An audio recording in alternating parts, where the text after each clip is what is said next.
पारंपरिक रिश्ता और सेना के वीरों का रिश्ता, ऐसा रिश्ता है भारत और नेपाल का।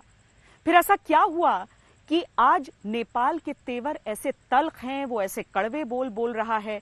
दरअसल ये बात समझिए कि चीन हमेशा चाहता है कि वो नेपाल का इस्तेमाल एक ऐसी जमीन के तौर पर करे जिससे वो भारत को साध सके। ऐसा हो नहीं सकता है, लेकिन कोशिश उसकी यही है। इसीलिए आर्थिक तौर पर जिस तरह से वो पाकिस्तान में निर्माण करके पाकिस्तान को अपना गुलाम बनाना चाहता है, वैसे ही चाहता है कि नेपाल में वो आर्थिक तौर पर कुछ इस तरह का इन्वेस्टमेंट करे कि नेपाल भी उसकी ही बातों को माने।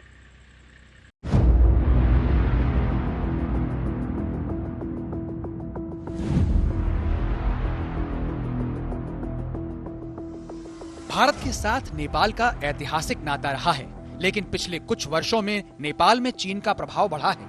चीन नेपाल के साथ रिश्ते को अब कुछ ज्यादा ही अहमियत दे रहा है। यही वजह है कि राष्ट्रपति शी जिनपिंग जब पिछले साल भारत दौरे पर आए थे तो भारत के बाद वो सीधे नेपाल गए। ये बीते 23 साल में नेपाल में किसी चीनी राष्ट्रपति का पहला दौरा था। नेपाल दौरे में जिनपिंग ने 20 समझौते और 50 करोड़ डॉलर की आर्थिक मदद देने का भी ऐलान किया था। दरअसल नेपाल के मौजूदा प्रधानमंत्री केपी ओली चीन के काफी करीब माने जाते हैं। चीन में कम्युनिस्ट पार्टी का शासन है और नेपाल में ओली की कम्युनिस्ट पार्टी ऑफ नेपाल सत्ता में।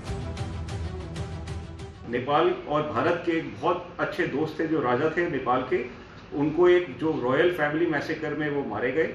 उसके बाद नेपाल के अंदर माओवाद इंसर्जेंसी जो चाइना से स्पॉन्सर्ड थी 2006 तक चली, और उसके बाद जब टॉक्स हुई तो कम्युनिस्ट पार्टी ऑफ नेपाल जो इस माओवादी इंसर्जेंसी से ही बाहर आई थी, वो आज की डेट में पावर पे है। वैसे ओली की भारत से दूरी और चीन से करीबी कोई नई नहीं है।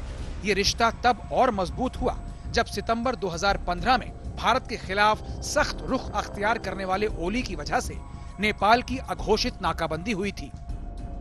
ये नाकाबंदी भारत ने नहीं की थी। दरअसल नेपाल में तराई के नेताओं और कार्यकर्ताओं की कई मांगों को नेपाल के नए संविधान में शामिल नहीं किया गया था। इससे नाराज नेताओं ने भारत नेपाल सीमा को बंद कर दिया था।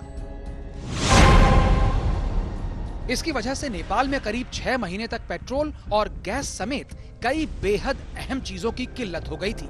लेकिन ओली सरकार ने भारत से बात करने की बजाय चीन से मदद लेना सही समझा। नेपाल ने चीन के साथ नई ट्रेड ट्रांजिट डील कर ली। इसके बाद 2017 में नेपाल की 2 कम्युनिस्ट पार्टियों ने मिलकर चुनाव लड़ा और नेपाली कांग्रेस को पराजित कर दिया। तब केपी शर्मा ओली और पूर्व प्रधानमंत्री कमल दहल प्रचंड ने हाथ मिलाया था। 2018 में दोनों ने अपनी अपनी पार्टी का विलय कर लिया। बताया जाता है कि इसके पीछे चीन का ही हाथ था। ऐसा कहा जाता है कि यहीं से नेपाल की राजनीति में नई दिल्ली के बजाय बीजिंग का प्रभाव बढ़ना शुरू हुआ। नेपाल लगातार ये कोशिश करता रहा कि वो भारत और चीन के साथ संतुलन बनाकर रखे, लेकिन प्रचंड और ओली जैसे नेताओं ने चीन से नजदीकी और भारत से दूरी को अपना सियासी हथियार बना लिया।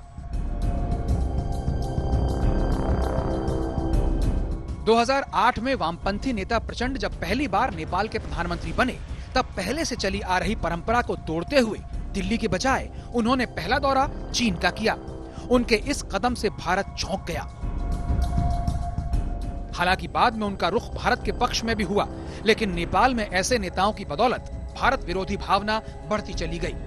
दूसरी तरफ चीन आर्थिक मदद देकर छोटे छोटे देशों को अपने पक्ष में करने के खेल को नेपाल में भी आगे बढ़ाता रहा। चीन के लिए नेपाल की अहमियत कई मायनों में है। चीन भारत पर दबाव बढ़ाने के लिए नेपाल में अपनी पैठ बढ़ा रहा है। नेपाल और भारत के ताजा विवाद को चीन और नेपाल के इसी कनेक्शन से जोड़कर देखा जा रहा है। नेपाल और भारत की जो दोस्ती है उसको करार रखना है, और किसी भी हद से, किसी भी उस एंगल से चाइना को ये दोस्ती को तोड़ने देने को की सारी कोशिश को हमने फेल कराना है। वहीं नेपाल की सीमा तिब्बत से मिलती है और नेपाल में 13,000 से ज्यादा तिब्बती शरणार्थी हैं। चीन के विरोध में ये अक्सर उठ खड़े होते हैं, जिनके दमन का रास्ता चीन तैयार करना चाहता है। आज तक ब्यूरो।